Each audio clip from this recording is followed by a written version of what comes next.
What is good, everybody? Nathan Lombardo here with Lambo Media, and across the screen from me, my oh my, a special guest for the return of Lambo Media, Ethan Robinson, 2023 high school graduate, Vanderbilt, VandyBoys commit. Perfect timing as the season just wrapped up. An unfortunate ending to the season, but an incredible season from the VandyBoys that they put on.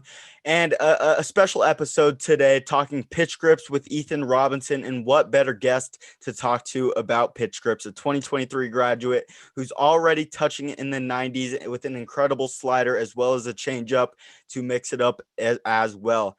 And why not just start it off, Ethan, with, what I'm sure everyone asked you about first, the fastball, the flamethrower. Everyone knows you as, the one who can, blow it by everybody. So, let's start off with your four seam and then get into your two seam after that. First and foremost, how do you grip your four seam? All right, so well, most people go like that way, like Right. that, but the way I do it, because I have such a big hands, I go like that and kind of like offset it to So, where it can get that. right. Did you notice that, towards the beginning of your pitching career and when you were starting to focus on it, you had to change up a lot of the grips from, what we'd usually see just because of the size of your hands? I mean, no, I mean, I've kind of always thrown like this, but I mean, getting into pitching later on and watching other people, I've seen them all like this right here, and I've just kind of thought that is honestly weird, but at the same time, cool for me to have that offset grip.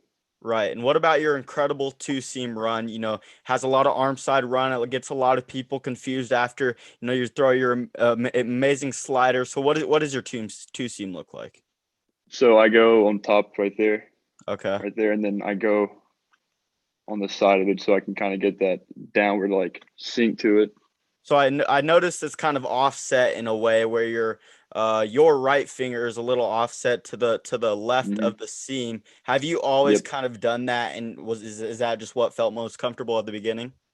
Yeah, ever since I've been pitching, that's always just is what felt normal and natural to me. It's Right. always just felt good.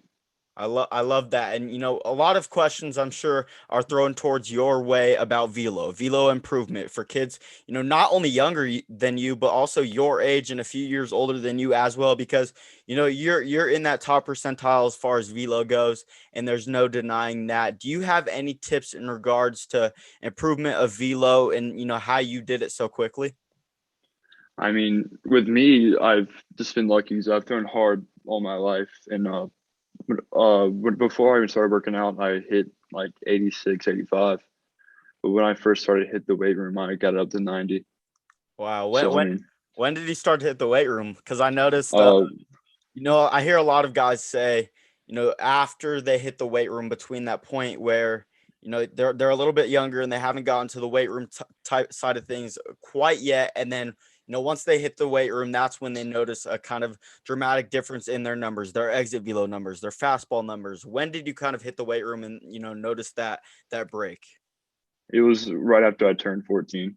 Wow. So you Yeah, kind of got it on the early end. yeah, I love yeah. that.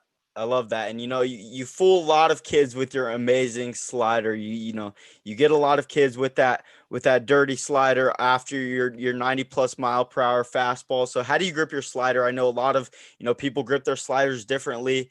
So I'm curious as to, what that looks like for you. All right, so I go on the side of the seam right there, and Okay. then with my thumb, I dig in on the other side of the horseshoe, so I can Okay. kind of get that over movement. And also, for some reason, I just not noticed this, but I also dig in with my ring finger knuckle on the side. It kind of helped me with that tight break, When which is when did he when which did is he start throwing your slider? Because I know some coaches preach into try to focusing on fastballs early on rather than focusing on those curveballs, those knuckleballs, the sliders later on in your career, so you don't face possible arm injuries. So when did you start throwing that slider? slider. I first worked it in truly like when I was probably 14, maybe 13, 14. Because younger than that, I just kind of mixed in curveball every once in a while. But I truly started getting into spinning off things when I was about 14 with a slider. Are you still mixing in curveballs here and there as well? Yeah, every once in a while. My slider, my changeup, my main pitches, well, off speed pitches. So we just kind Okay. of just show it off a little bit. Right. And as far as release point and timing for, your motion goes, is that the exact same as your fastball as far as your release point goes? Yeah, it's the exact same. I just kind of get on more of the top of it, trying to get it somewhat at the same spin rate. Right. Okay. Yeah. And, last question in regards to the slider. What are you aiming for? Because it obviously has a lot of break to it. And that's the point of an off speed pitch, like a curveball, like a, knuckle pitch, knuckleball, like a slider. What are you aiming for in regards to that matter when you're, trying to throw a low and outside pitch, let's say? What are you aiming for as far as that goes, when you're trying to throw a slider? I mean, always try to aim for the corner of the plate with it. I mean, just try to get it as close as I can to that corner. Absolutely. And, last off speed pitch for you out of your two main off speed pitches, your slider and now your changeup. How are you gripping your changeup when you're up there on the bump?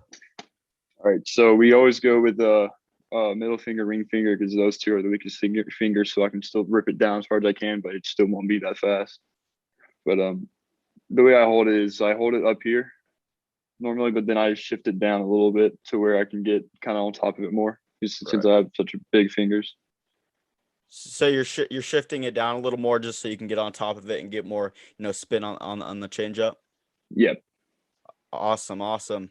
And I want to talk to you a little bit about the scouting. There's a lot of scouts at your games. That has to affect you mentally, and for some like you, it may not, because you have to stay composed. You have to stay level-headed as far as that goes. For some to perform at a better level. So what are there any techniques for you personally that help you stay composed, stay level-headed, to block out all of the outside noise? The 30 plus scouts at a perfect game event, a PBR event. Is there any techniques as far as that goes that you do to kind of block out the outside noise? not really. I mean, I just play the game like it is. Don't try to worry about it too much. I love that. And were there any moments in time, where mid game you kind of just threw a new pitch and it kind of just felt good off the hand to you? I mean, we so if we're up by a lot, I mean by like 10 runs, I'll just throw up a knuckleball Just for have some fun. fun. Yeah, just pray to God it doesn't hit someone.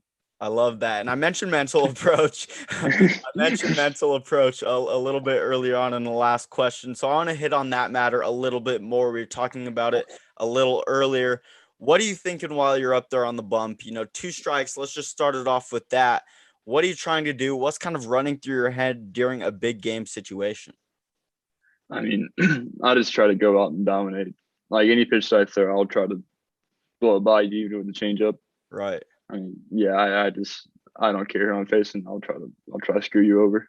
I love that. I love the mentality, Ethan, and that's probably why you do it best. I want to wrap it up with this, an unfortunate ending nonetheless, like I mentioned in the intro, for the Vandy boys. I'm sure you watched a little bit of it in the College World Series, or, most of it, if not all. What are your thoughts on this season and, maybe some of your goals as you're headed into your junior season as well? I mean, with the CD, I mean, we had a good run. It was really good. Definitely with having the top two arms in the country Yeah, as of right now. I mean, defense in the College World Series was not there because I think we had 12 errors or more, right. which did not play well whatsoever with us.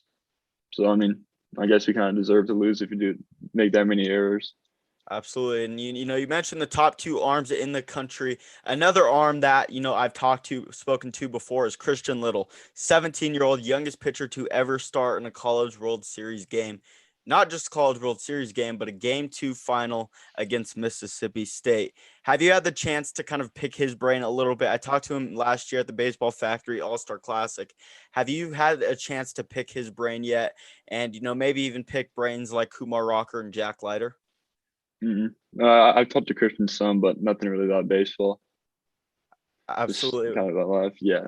Right. And what were some of those things, when you're speaking about life to some of those great pitchers, you can take a lot of things away that are bigger than baseball and that you can actually correlate to the game of baseball, because a lot of the things you learn in the game of baseball you can correlate to life and vice versa as well. What were some of those things he told you and some of the tips that he gave you? I mean, just live life to the fullest. Don't let anything really bring you down, take you down. Pretty much stuff like that. Right. Absolutely, Yep. Ethan. Well, I really appreciate you hopping on this Lambo Media pitching segment. It was awesome. I'm sure a lot of people are going to have a lot to take away as far as your pitching grips and mental approach goes. So, really appreciate you hopping on, Ethan. It was a pleasure to have you on, and best of luck in the future. And we'll for sure stay in touch. Yes, sir, bro. Sounds good.